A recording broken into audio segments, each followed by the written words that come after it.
Coach, you went back to Tucker. What did you think led you to make that choice, and do you think he'll keep punting? I think whoever continues to perform well will keep punting. I mean, really, you look at it, it's pretty simple. Tucker had a couple of good weeks of practice, and to that point, prior to the previous game, Archer had done okay. He didn't punt real good. It didn't really show up so much as something that hurt us in the Alabama game because of just the balls and the way he hit them.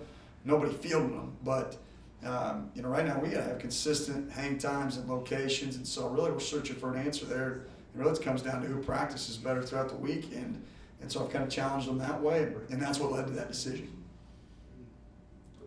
Go to Andy. Hey Matt, Lydia Griffin finally had a chance to kind of return some kicks again. What do you think about just like the blocking on those kicks? Obviously it didn't break any. That's not going to happen every time, but just the blocking on those after a while of touchbacks. Yeah, really disappointed on the first one. The execution of the first one was disappointing. We thought they'd spill our wedge and worked on it, and we really didn't execute the way we should have, or it would have been a pretty good seam there for him to potentially hit. The second one is a combination of things. I think we could have blocked it better, but first of all, it shouldn't have came out. It's probably, 2, 3 deep, and it was wide. We had a field return called. That's a bad combination. And then I think it was the third one that actually came out. There's some touchbacks there, but the third one that came out, we hit that one pretty well. He read it well. We blocked it up pretty well. The disappointing factor was the guy that actually kind of made it messy after we cleared the initial level of the coverage was the guy we had a double team on. So obviously you got to win a double team. That's pretty simple, and we didn't get that done.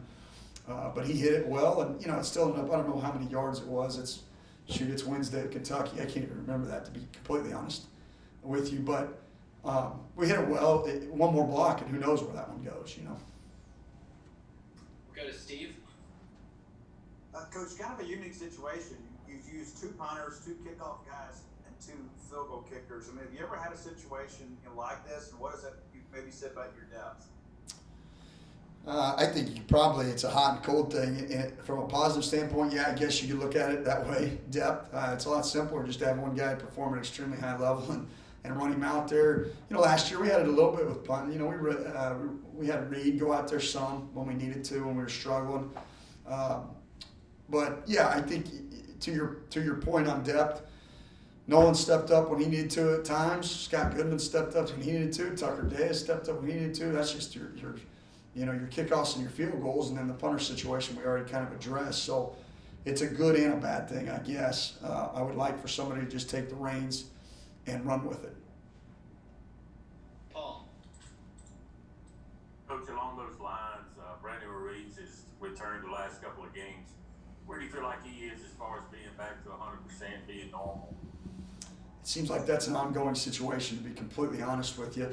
I think he's close for field goals, and then it's just going to play out depending on how the next few days go for the other aspects. But I'm going to be honest, it's really kind of a day-by-day situation, kick-by-kick situation. So that's kind of where we're at on that. Another question too, Coach, moving to defense.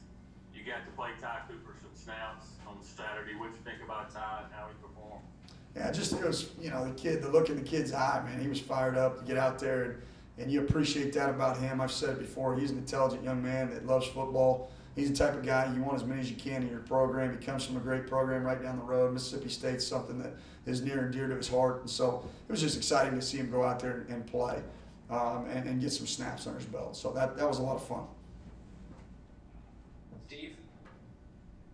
Pretty typical, offense, defense. They check formations and tendencies and things like that. What's it like as a special teams coordinator to break down, the opposition's, coverage units, protection units? I think really it's all carryover. The thing to me that's unique about special teams, to your point, is, in the same play, you're working offensive and defensive techniques and really schematics too. I mean, a sideline return on kickoff return is a gap scheme essentially.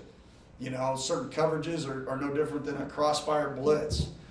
So there's a lot of carryover fundamentally and then schematically between the two offensive defensive phases right into the kicking game. So I don't know. I think there's a lot of similarities. You've got to identify how they're trying to create angles, and then you've also got to try to do your best to create matchups on both sides of the equation to put yourself in position to be successful.